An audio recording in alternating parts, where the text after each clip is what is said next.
तो हेलो, अगर आप लोग मुंबई आने की सोच रहे हैं और आपको मुंबई में ये नहीं पता कि कैसे मुंबई आना है और कैसे रहना है, कहाँ रहना है, फ्रॉड लोगों से कैसे बचना है, और जितने भी फ्रॉड घूमते हैं यहाँ कास्टिंग के नाम पे या रूम दिलाने के नाम पे या किसी भी चीज़ के नाम पे हो सकता है फ्रॉड, क्योंकि यहाँ हर तरीके से फ्रॉड हो सकता है। क्योंकि बड़ी सिटी है, ज़्यादा लोग हैं, अच्छे लोग हैं, बुरे लोग हैं। पर जो अच्छे लोग होते हैं वो होते तो ज़्यादा हैं, पर वो दिखाई नहीं देते। पर बुरे लोग ज़्यादा मिल जाते हैं लोगों को यहाँ पे, जो फ़ायदा उठा सकते हैं आप लोगों का। तो हम लोगों को थोड़ा एक्सपीरियंस था वहाँ से, देहरादून से काम करने का, तो हमारा इतना फ्रॉड नहीं बना पाया कोई अभी तक। बट ऐसा नहीं है कि हमें आया नहीं फ्रॉड के लिए कॉल, या हमें मिले नहीं ऐसे लोग। हमें ऐसे लोग बहुत मिले, पर हमें पहले से पता था कि ये फ्रॉड है, तो इसलिए हमने उन लोगों को इग्नोर कर दिया, ब्लॉक मार दिया, उनसे बातचीत नहीं रखी। पर जो लोग नए हैं, जिन्हें बिल्कुल भी एक्सपीरियंस नहीं है, नहीं पता है कि क्या होता है क्या नहीं, उन लोगों के लिए वीडियो है, वो ये ज़रूर देखेंगे क्या क्या हो सकता है यहाँ पे। पहली बात, यहाँ पे आपको रहना ही मुश्किल है। सबसे मुश्किल काम यहाँ रहना है, काम मिलना दूर की बात है। पहले अगर आप यहाँ रहोगे आके, तो आपके पास कहीं, जैसे कि अगर आप वर्सोवा जैसे अंधेरी जैसी जगह रह रहे हो, तो आपको बहुत पैसा चाहिए, ज़्यादा पैसा चाहिए। बैंड्रा जैसी जगह तो भूल ही जाओ, वहाँ तो करोड़पति लोग रहते हैं। आप अगर अंधेरी वर्सोवा विलेज में, जहाँ हम पहले रहते थे वर्सोवा विलेज में, वहाँ पे भी आपको कम से कम 50,000 रुपये एक इंसान का बजट चाहिए भाई। कि 50,000 रुपये अगर आप पे है, ग्रुप है तुम्हारा 3 लोगों का, 4 लोगों का, तो आप 50,000 रुपये होने चाहिए, जिसमें से आपका 30,000 रुपये डिपॉज़िट जाएगा। 30,000 डिपॉज़िट के बाद कम से कम 10,000 रुपये आपका रेंट होगा। सिंगल रूम होगा, सिर्फ 1 आवर के होगा, और आपका 10,000 रुपये रेंट जाएगा, मिनिमम बता रहा हूँ मैं। 10,000 रुपये रेंट और 10,000 रुपये ब्रोकरेज, जो यहाँ पे ब्रोकर घूमते हैं, बहुत बड़ा बिजनेस है ब्रोकर का। तो 10,000 रुपये वो लेंगे, 10,000 रुपये आपका रेंट जाएगा, और 30,000 रुपये आपका डिपॉज़िट जाएगा। जो डिपॉज़िट है वो आपको वापस मिल जाएगा। उसके बाद जब आप छोड़ोगे, जब आपका एग्रीमेंट ख़त्म होगा, तो आप जब छोड़ोगे तो आपको डिपॉज़िट वापस मिल जाएगा। पर वो डिपॉज़िट फंस जाता है वहीं पे, कि वो आपको बीच में नहीं मिल सकता। आप रूम छोड़ोगे उससे 1 महीने पहले आपको नोटिस देना पड़ता है कि हमें रूम छोड़ना है, तो हमारा डिपॉज़िट दे दीजिए, तो वो आपको 1 महीने बाद डिपॉज़िट देंगे। ब्रोकरेज आपको नहीं मिलेगा, रूम का किराया जो आपने पहले मन दिया था वो आपको गया, तो कम से कम आपको 30,000 रुपये वापस मिलेंगे 50,000 रुपये जमा करने के बाद। और जैसे कि अगर घर में कोई कमी हो जाती है, कोई टूट फूट जाता है, तो वो डिपॉज़िट में से मकान मालिक आपका काट लेगा। तो ये चीज़ें हैं, परेशानियाँ बहुत है। बीच में अगर आप 3-4 लोग गए हो, बीच में से कोई बंदा आपका छोड़ के चला जाता है वापस, तो आपको दिक्कत आ सकती है। आपका रेंट है, आपने 3-3 हज़ार रुपये में बांट रखा था, पर जैसे ही वो गया तो आपको फिर 2 जनों में 5-5 हज़ार रुपये रेंट पड़ जाएगा। 1 आर के की बात कर रहा हूँ मैं। अगर 1 BHK की बात करूँ तो 15 से 20 हज़ार रेंट भी है उधर वर्सोवा में। इसलिए इस वजह से हमने नए गाँव में शिफ्ट किया है। नए गाँव में यहाँ पर रेंट 8,000 10,000 ऐसा रेंट है 1 BHK का। तो इसलिए हमने यहाँ पे शिफ्ट किया है, क्योंकि रोज़ रोज़ काम नहीं होता। जब रोज़ काम होता है, जब ऐसा लगे कि रोज़ काम मिल रहा है, तो अब आप वहाँ शिफ्ट हो सकते हैं वापस। पर ये भी बहुत अच्छा एरिया है। यहाँ से सिर्फ आधा घंटा अंधेरी लगता है। लोकल ट्रेन पास में ही है, लोकल ट्रेन का स्टेशन बिल्कुल पास है। लोकल ट्रेन जाती है यहाँ से सीधी, और लोकल ट्रेन में जाके आप आधे घंटे में अंधेरी पहुँच जाओगे, 45 मिनट में बैंड्रा पहुँच जाओगे, और चर्च गेट 1 घंटे में पहुँच जाओगे लास्ट, जो समुंदर लग जाता है। तो इधर विरार है, इधर चर्च गेट है लास्ट। तो इस तरीके से आप मुंबई का पता लगा सकते हो। ट्रेन चलती है लोकल विरार से, और अपने चर्च गेट तक बीच में बहुत सारे स्टेशन है, कम से कम 20-30 स्टेशन पड़ते हैं। जिसमें अंधेरी हो गया, मलाड हो गया, गोरेगांव हो गया। गोरेगांव में फिल्म सिटी है। और नए गांव पे यहाँ पे चिंचोटी है। चिंचोटी पे बहुत सारे शो होते हैं। यहाँ पे भी आपको जूनियर आर्टिस्ट का काम मिल जाएगा। और जैसे शोज़ होते हैं, ड्रामेबाज, कपिल शर्मा शो, इन सब में आपको काम मिल जाएगा। पर फिल्म सिटी में, पर वहाँ जाने के फ़ायदा नहीं है। वहाँ पे आपको दिहाड़ी की तरह काम मिलेगा। 200 रुपये 300 रुपये मिलेंगे आपको सिर्फ। और सुबह 9 बजे से लेकर रात के 9 बजे तक आपको सिर्फ ताली बजानी है और गाली खानी है, और खाना भी शायद इतना अच्छा ना मिले। ये मैं अपना पर्सनल एक्सपीरियंस बता रहा हूँ, क्योंकि मेरे को कोई इतना वो नहीं था। मैं देखना चाह रहा था कि क्या क्या है क्या नहीं है। तो ये सब देखने के बाद मैं आपको बता रहा हूँ कि जैसे आप किसी शो में जाते हो, मैं हुनरबाज में गया था, तो वहाँ मुझे 200 रुपये मिले ताली बजाने के, और ताली नहीं बजाओगे तो गाली भी खाओगे। तो ये सारी चीज़ें होने को मिली। काम है, सबका अपना तरीके का काम है, कैसे कराना है कैसे नहीं कराना है। लोग भी उस तरीके के मिलते हैं, काम नहीं करते ढंग से। जब हम गए थे तो 100 लोगों को बुलाया था, और 100 लोगों के बाद 50 लोगों को वहाँ से वापस भेज दिया, और 50 लोगों को सिलेक्ट किया जो अंदर बैठेंगे। 50 में मैं भी था, और जिन्हें अंदर रखा था। और अंदर रख के फिर हमने सुबह से लेकर शाम तक सिर्फ ताली बजाई। दिन का खाना मिला सिर्फ, और सुबह का नहीं मिला। रात के 10 बज के वहाँ पे घर आते आते हमें रात के 1 बज गए। हम सुबह के 5 बजे के निकले हुए थे, और हमारे जाने में 600 रुपये लग गए, और हमें मिले सिर्फ 200 रुपये। तो ऐसी चीज़ें हैं यहाँ पे। जूनियर आर्टिस्ट में आपको सही पेमेंट मिल जाएगा, 500 600 800 हज़ार रुपये भी मिल जाता है। लड़कियों की वैल्यू ज़्यादा है, लड़कों की वैल्यू कम है। लड़कों को 400-500 रुपये मिलता है, लड़कियों को 1000-1200 भी मिल जाता है। तो ये तो हर जगह, हर सेक्टर में, प्राइवेट सेक्टर में तो लड़कों को लात मार के निकालते ही हैं और लड़कियों को रखते हैं, ये तो फैक्ट है आजकल। तो ये चीज़ें एक्सपीरियंस है। आपको फ्रॉड कॉल आएगा आर्टिस्ट कार्ड के लिए। आर्टिस्ट कार्ड की कोई ज़रूरत नहीं होती। आर्टिस्ट कार्ड ऐसी चीज़ है कि अगर शोषण हो रहा है आपका, अगर आपको कोई पैसा नहीं दे रहा है, कोई आपके साथ बदतमीज़ी कर रहा है, कोऑर्डिनेटर, कास्टिंग डायरेक्टर या कोई भी, तो आप अपनी जहाँ से आपने कार्ड बनवाया उससे आप जाके कंप्लेन कर सकते हो कि भाई हमारे साथ गलत हो रहा है, हमारा पैसा नहीं दिया जा रहा है। तो आप वहाँ कंप्लेन करोगे, वो आपके खिलाफ आके लड़ेंगे, वो आपको पैसा दिलाएंगे, आपका हक दिलाएंगे। तो ये आर्टिस्ट कार्ड का काम होता है। ज़रूरी नहीं कि आर्टिस्ट कार्ड आपको बनवाना ही बनवाना है, पहले काम करिए, उसके बाद जब आपको लगेगा कि आर्टिस्ट कार्ड बनवाना चाहिए, मेरे पास बहुत पैसा है, तो आप आर्टिस्ट कार्ड बनवा सकते हैं। बाकी ये नहीं है कि आपको पास आर्टिस्ट कार्ड नहीं है तो आपको काम नहीं मिलेगा, आपको काम मिलेगा। बिना आर्टिस्ट कार्ड के भी काम मिलेगा। मेरे को भी मिला है, मेरे साथ वालों को भी मिला, बिना आर्टिस्ट कार्ड के ही काम मिलता है। और एक टाइम के बाद बनवाना पड़ता है, जब 1-2 साल, 3 साल, 4 साल हो जाते हैं तो आर्टिस्ट कार्ड बनाने वाली बहुत कंपनियाँ हैं यहाँ पे। पर ये नहीं कि आप हमसे आर्टिस्ट कार्ड बनवाओ तब हम आपको काम देंगे, ऐसा कहीं नहीं होता है। मेरी दोस्त नंदिनी को कॉल आया था कि मैम आप सिलेक्ट हो गए हो, आपका 5000 पर डे पेमेंट है, गुजरात जाना है और 75,000 रुपये 15 दिन में मिल जाएंगे। तो वो भी खुश हो गई और उसने मेरे को बोला, तो उन्होंने कहा कि आप किसी को भी ला सकते हो, अपने फैमिली मेम्बर को या किसी को भी। ये भी खुश हो गई कि भाई किसी को ला भी सकते, रख भी सकते। तो मैं जाने के लिए रेडी था, पर जब उसने दोबारा फ़ोन किया कि अपना आधार कार्ड भेजो, अपना आर्टिस्ट कार्ड भेजो, तो उसने कहा सर मेरे पास आर्टिस्ट कार्ड तो नहीं है। तो आर्टिस्ट कार्ड के लिए जब उसने बोला तो उसने कहा अरे बेटा आर्टिस्ट कार्ड तो लगेगा, ऐसा करो कि आप 10,000 रुपये मुझे भेजो, मैं आपका आर्टिस्ट कार्ड बना के भेजता हूँ।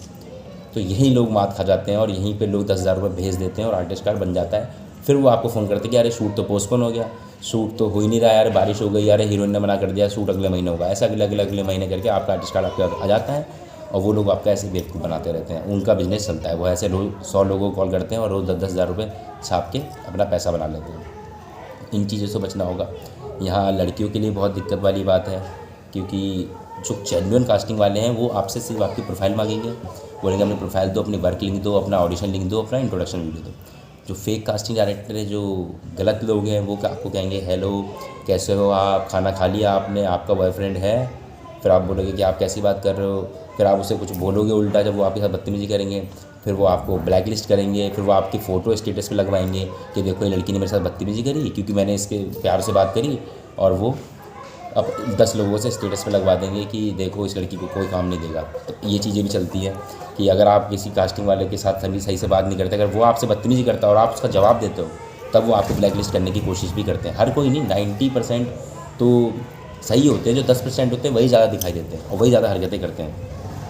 कास्टिंग वाला होगा वो आपसे सिर्फ जो मैंने आपको बताया work link, audition link, profile मांगेगा, और जो नहीं होगा जेन्युइन वो आपसे बोलेगा कि खाना खा लिया, आप कहाँ रह रहे हो, आओ मिलो मुझसे, आपका बॉयफ्रेंड है, आपकी फैमिली में कितने मेंबर हैं। जेन्युइन वाला आपसे कभी भी ऐसी बात नहीं करेगा, वो सिर्फ आपसे काम की ही बात करेगा। तो ये चीज़ आपको देखने वाली है।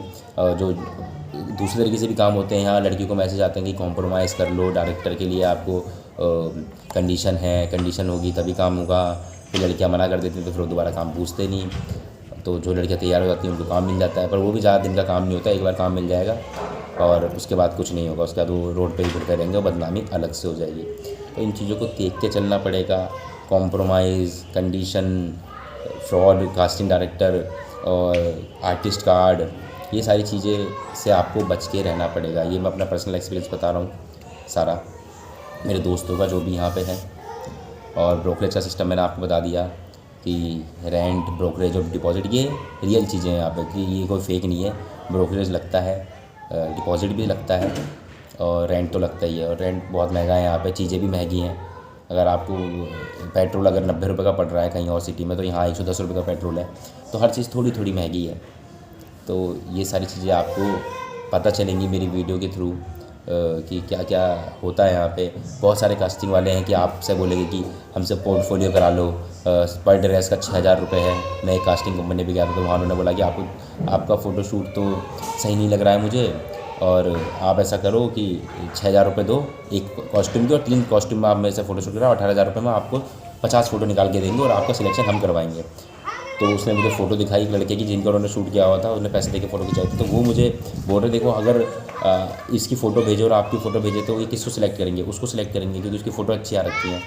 तो मैंने कहा अच्छा ठीक है भाई, उसको सिलेक्ट कर लेंगे, क्या बात है। पर वो मुझसे 35 साल की लड़के से कंपैरिजन करके बता रहे थे कि भाई वो देखो, वो उसे बोल रहे कि वो 22 साल का लड़का है और मेरे को बोल रहे कि वो 22 साल का लड़का है, जबकि 30-35 साल का लड़का था। और कि इसको सिलेक्ट करेंगे, आपको सिलेक्ट नहीं करेंगे क्योंकि आपका फ़ोटो शूट अच्छा नहीं है। तो मैं तो पता था मेरे को कि ये चीज़ें बेवकूफ़ बनाने वाली हैं। कल को वो मेरे को काम नहीं देंगे, अगर मैं फ़ोटो शूट करा भी लूँगा तब भी वो मुझे काम नहीं देंगे। और कोई भी पैसे नहीं लगते काम करने के, उल्टा आपको पैसे मिलते हैं।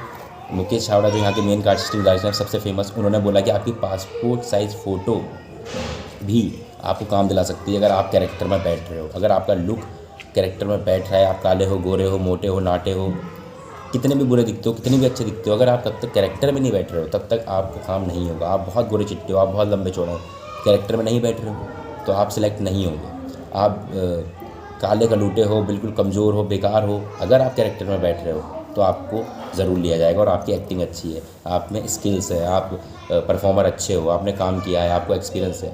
ज़रूरी नहीं कि एक्सपीरियंस में काम किया होगा, वो भी आपको यहीं सीखने को मिलेगा, यहीं करने को मिलेगा, पर आप में वो बात होनी चाहिए जो उन्हें चाहिए। किस्मत की बात है, बहुत बड़ा खेल है, मेहनत प्लस किस्मत ज़रूर लगेगी। सिर्फ मेहनत नहीं लगेगी, सिर्फ किस्मत नहीं लगेगी, दोनों 50% लगेंगे। तो ये चीज़ें देख के चलनी पड़ेंगी। तो ये बहुत सारी चीज़ें मैंने आपको एक ही वीडियो में बता दी। आगे जो भी होता है, जितनी भी चीज़ें मेरे को पता लगती हैं एक्सपीरियंस से, तो आपको पता लगती रहेंगी। मैं आपको एक और चीज़ बता दूँ कि जैसे अगर वर्सोवा साइड रहेंगे तो आपको 1 आवर के 10,000 रुपये, 12,000 रुपये मिल जाएगा। 1 BHK आपको मिल जाएगा 15,000, 20,000। अगर आप इधर नएगाँव साइड रहेंगे मेरी तरफ तो आपको 7,000, 8,000, 10,000 में भी 1 BHK, 2 BHK भी मिल जाएगा 10-12,000 में। और अगर आप आगे और नाला सुपारा और विरार की तरफ रहेंगे तो आपको वहाँ पे 2,000 रुपये की खोली मिल जाएगी। जैसे आपने चौल देखी हुई, चौल में आपको 2,000, यहाँ कांदीवली है वहाँ पे 2,000 रुपये में एक सिंगल रूम मिल जाएगा। और ऐसी सारी चीज़ें देखने को मिल जाएंगी, तो ये रहने में कोई दिक्कत नहीं है। तो आपको कांदीवली साइड पे आपको 2,000 की चौल मिल जाएंगी रहने के लिए। आप पीजी में रह सकते हो, जैसे कि 2-3 लोग रहते हैं, वो आपको अपने साथ रखेंगे तो आपसे किराया लेंगे, जो भी उन्होंने सामान लिया होगा उसका खर्चा लेंगे, डिपॉजिट का थोड़ा सा लेंगे, ब्रोकरेज थोड़ा लेंगे। तो आप यहाँ पीजी में भी रह सकते हो, बट पीजी में वो बात नहीं आती कौन कहाँ से आ रखा, कैसा है, किसका बिहेवियर कैसा है, कौन नशा करता है, ड्रग्स करता है, क्या काम करता है, भरोसा नहीं है। तो मेरा तो यही मानना है कि अपने लोगों में रहना चाहिए, अपना अलग से लो भाई फ्लैट और उसमें रहो, और किसी चीज़ की टेंशन नहीं। एग्रीमेंट होता है, NOC बनता है, सारी डॉक्यूमेंट मांगे जाते हैं, तो ये सारी चीज़ें करनी पड़ती हैं पहले। वहाँ का जो ब्रोकर होता है वो आपको ये सब कुछ करके देता है। तो इतना मुश्किल भी नहीं है और इतना आसान भी नहीं है आना। तो और ऑडिशन अपडेट यहाँ पे ग्रुप्स हैं, व्हाट्सएप ग्रुप होते हैं, वो आपसे चार्ज करते हैं 50 रुपये, 100 रुपये पर मंथ के। तो वो आपसे पर मंथ की चार्ज करेंगे, उसमें कास्टिंग की सारी रिक्वायरमेंट भेजते रहेंगे, कैरेक्टर रोल, फीचर रोल, बहुत सारे 100-150 पर डे आते हैं। तो उसमें जैसे कि 50 ऐसे आते हैं कि 30 से 50 की एज के, 20 ऐसे आते हैं 20 से 30 की एज के, और 20 ऐसे आते हैं 5 से लेके 15 तक की एज के। तो आपके हिसाब से जो है आप उसकी रिक्वायरमेंट भेज दो। जैसे कि आपको 10 आए दिन में 20 से 30 की एज में, तो आपने उस 10 में जाके प्रोफाइल भेज दी व्हाट्सएप पे, और फिर वो आपकी फ़ोटो, आपका अगर 2 लोगों ने भी रिप्लाई दिया तो आप वहाँ जाके मिलिए, वो बुलाएंगे आपको। और किसी ने भी रिप्लाई नहीं दिया तो नेक्स्ट डे का वेट करिए। तो यही चीज़ें हैं जो आपको देखनी पड़ेंगी, और यही सीखने वाली चीज़ें। जब आप यहाँ पे आओगे तो आप और ज़्यादा सीख जाओगे। घूमने की जगह बहुत है यहाँ, संजय गांधी नेशनल पार्क है, चर्च गेट है, चर्च गेट में तो भाई gate of India, marine drive, Taj hotel, बहुत सारी जगह है यहाँ पे। तो आप घूमने के लिए भी मुंबई बहुत बढ़िया तरीके से आ सकते हो। जुहू बीच है, वर्सोवा बीच है। तो कभी आप मुंबई घूमना है तो आपको कम से कम 5-10 हज़ार रुपये तो लगेंगे ही। एक हफ्ते के अगर आप घूमना आते तो 5-10 हज़ार रुपये आपको चाहिए मुंबई घूमने के लिए। और रहने के लिए तो मैंने आपको बता ही दिया है, कम से कम आपको ब्रोकरेज, डिपॉजिट और रेंट जोड़ के कम से कम 40 से 50 हज़ार रुपये लाना ही पड़ेगा। अगर आप ग्रुप में आ रहे हो तो आपके लिए सही है, 10-10 हज़ार रुपये मिला के आप रह सकते हो। अकेला इंसान आएगा तो आपको 50 हज़ार रुपये भाई बहुत भारी पड़ सकता है। तो सारी चीज़ें सोच समझ के ये वीडियो देख के आए, पूरी वीडियो देख के आए। और कुछ लगे आपको तो कमेंट में बताइए कि क्या पूछना है क्या नहीं पूछना है। मेरे से कमेंट में पूछिए, मैं आपको ज़रूर बताऊंगा अगर मेरे को उसी बारे में पता होगा। और बाकी वीडियो को लाइक कर दीजिए, चैनल को सब्सक्राइब कर दीजिए और मेरे चैनल पर बने रहिए। तब तक के लिए टाटा।